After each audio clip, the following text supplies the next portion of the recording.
الشر عن انيابه. وليد، خليني اقول ابارك لك مره ثانيه. في نصف الموسم لا كنا نتوقع ان يكون الشباب بهذا الحال، لم نكن نتوقع ان يصل الى البطوله. اليوم الاجواء حاره، حتى شفتك بين الشوطين كنت مستمتع بالولد اللي طار. طبعا انا رايق ومتفائل ومعلمهم. انا قبل المباراه قايل لهم بتفوزون. اجتماعنا البارح كان اجتماع حقيقه من رئاسه نادي الشباب. لم يحدث يوم ان اجتمعنا مثل اجتماعنا البارح. كان اجتماع تحضيري رائع جدا وتحضير نفسي على اعلى مستوى. الصعود الى المنصه اليوم هل هو بناء على الصلح اللي امس ولا وفق القوانين؟ لا، وفق القوانين. اولا لائحه الانضباط تعدلت عشان خالد البلطان ولم تفسر. احنا نقول للي عدل لائحه الانضباط القامات لا تنحني، القامات لا تنحني، وبيننا وبينهم الاستئناف. ما راح نتكلم بيننا وبين الاستئناف وبيعرفون قديش هم اخطاوا. صدق في اغنيه للشباب. انا لا اصرح رئيس نادي الشباب من قلب المنصه ومن قلب الحدث.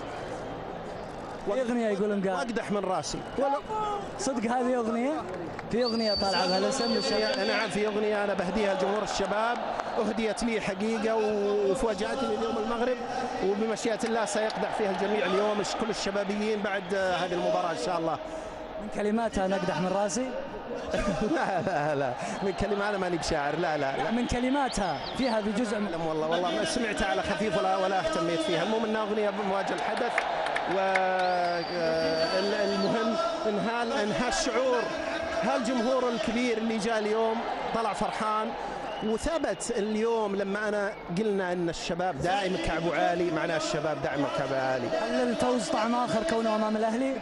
بدون شك الاهلي فريق كبير وفريق محترم وفريق حقيقه شاركنا مباراه طيبه، لازم نعطيه حقه. ما صرح لك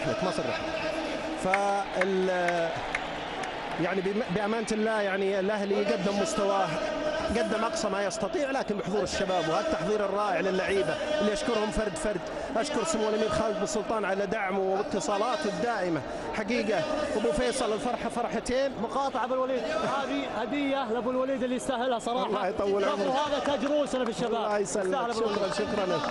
فالحمد لله والشكر.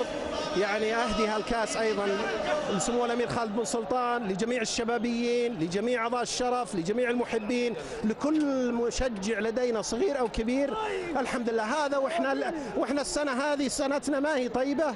شفتوا كيف رجع، وعدت الجماهير الشبابيه بالعوده، وشفتوا كيف العوده كانت قويه جدا. اخيرا بس كم قيمته؟ لانه بيكملوا الحفل، كم قيمه هالكاس للعيبه لازم اصرف لهم مكافاه بطولتين، لان البطوله الحصول على الكاس، والبطوله الاهم تشريف القائد الوالد، بصرف عليها مكافاه. كم؟ باللائحه بدبلها.